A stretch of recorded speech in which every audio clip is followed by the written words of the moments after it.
What's up, family? Welcome back to Truthville, USA. I am Q. So we are winning for the most part. We are winning. So Judge McAfee comes back with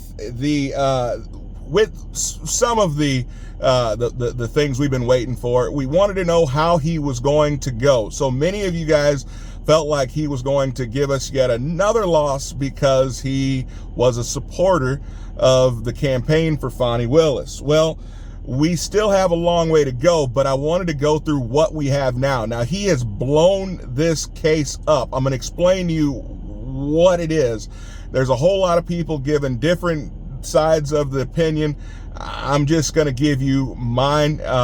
So far, he's thrown out a large portion of the case, and I will say the most important portions of the case.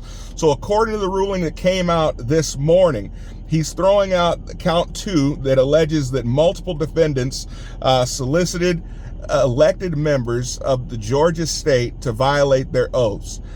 So basically he's saying that nobody was solicited to violate their oaths. Then he throws out count 38 that alleges that the defendants, Trump, solicited Secretary of State Brad Raffensperger to violate his oath. So essentially he's throwing out the video, the recording, and saying, no, that's not what he was doing on that recording. Now, earlier I talked to you guys about this, and I said that that recording was completely false. I mean, it could not be used. It couldn't be admissible because of the fact that it was recorded in the state of Florida. In order for that to be usable, admissible in court, it would have had to have, Trump would have had to have been made aware of it, and well, obviously Raffensperger would have been made aware of it, but Jordy Fuchs was recording that message, recording that from Florida, which really and truly that's a moot point. But he is now, whatever reason he is using, he's not allowing that to be used in the way that it was used. So that's the primary portion of her case. That is the biggest part of Fani Willis's case, is that he was trying to extort officials and the other people in his forgive me, his co-conspirators were attempting to extort officials into violating their oath. So that is gone. He's not able to, they're not able to use that line anymore. So guys, this is, forgive me, this is huge. So I'm excited about that. We're still waiting to find out whether or not Fani is going to be able to stay on the case. I believe what the judge is doing, and this is me not bringing you fact, this is me bringing you my opinion right now. I believe that if the judge were going to throw the case out completely, he would not have bothered throwing out parts and pieces of it. So I believe the case will still stand.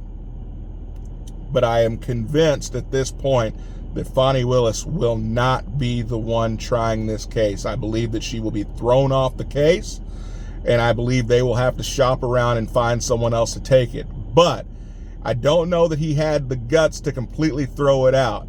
The interesting part about it is now that the video is not being used and not able to be proven, not be able to be used to say that he was trying to, what? Find me the votes. This is all this whole case was all about, that Trump was trying to manipulate the election by getting elected officials to act in his favor. Now that they are not allowed to use that, and that has been thrown out, now the interesting part becomes who's going to want to take this case now that the biggest portion of the case has been thrown out.